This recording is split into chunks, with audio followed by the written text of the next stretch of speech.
She has that beautiful baby, and all she's thinking about is getting home with it and leaving. But see, the baby in history, throughout history, came out of the water, was tugged through the birth canal, was docked at the dock by the dock tender, where a bill of lading was filled out and received on the cargo, where its soul was taken, its soul plates, the footprints of the baby. The placenta was taken. Okay.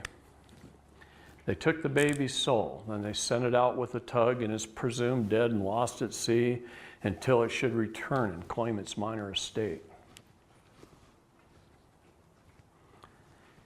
No physician delivers a baby. Only a doctor does. Doctor is dock tender. The baby is a vessel, a ship. That's where the all caps name comes in. If you look at the names of ships, they're in all capital letters. Okay? No one disclosed the terms and conditions of the contract, yet you were handed a stack of papers to fill out, and you were only told, and this was right out of the nurse's manual, this is just to register your baby with the state and to give it a name. And you fill out the paperwork, and you name your baby, and you sign as an informant. What is the legal definition of the word informant? Someone who gives someone else up to another, thereby giving the title and equity of your child to the state. This creates a doctrine called parens patriae. I guess I should write that.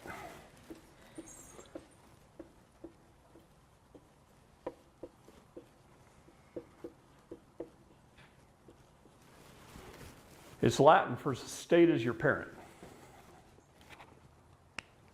State is the parent. Creates a doctrine of parens patriae. Through this doctrine, that's how they have control over you. And through your consent of being a citizen, a person, a resident. 3 things you never want to be. I hope that chair's not too comfortable. I don't want to see you doing that now. All right, I'll throw something at you. Anyway, the doctrine of parens patriae. So, no terms and conditions of the sales contract were given. No full and honest disclosure of the contract. No 2 wedding signatures. No one there was securities licensed, insurance licensed. No prospectus was given. If you go to your stockbroker and you want to invest in a corporation, he is required by law to give you a prospectus, right? And you weren't given one. What I'm trying to teach you here is it was all done through fraud without any full and honest disclosure of the contract. You were licensed, bonded, insured. Your vessel was created.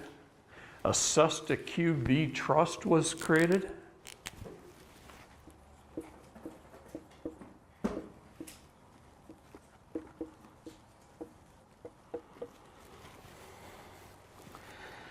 A Cesta QV trust is an individual trust underneath the umbrella of the Public Charitable Trust. So the Public Charitable Trust Act of 1882 created the Public Charitable Trust. The Cesta QV Trust Act created the Cesta QV Trust, each individual trust that you all have through your birth certificate and registration. On your birth certificate, there's a bank name. It's on bond paper.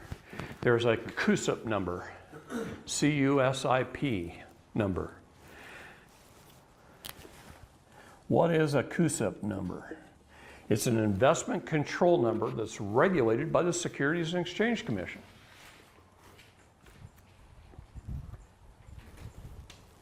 If you were born between 1933 and 1975, you were bonded for $630,000 and insured for $1 million.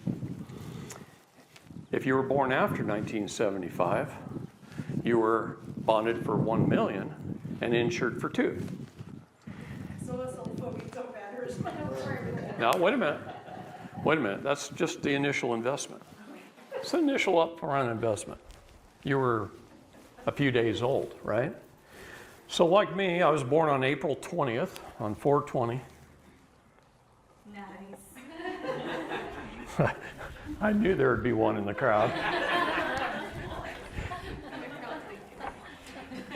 And my vessel was created on 5/3. 2 different dates, 2 different events. My vessel was born on May the 3rd. I was born on April 20th. For that period of time, I was a state national. In fact, I was a Californian. I was born in California, and I was a state national. I was a free, independent, one of we the people for that long. And then I got registered, and I became a citizen, a person, and a resident. And I lost all my diplomatic immunity. I lost it all. I became a servant, a slave.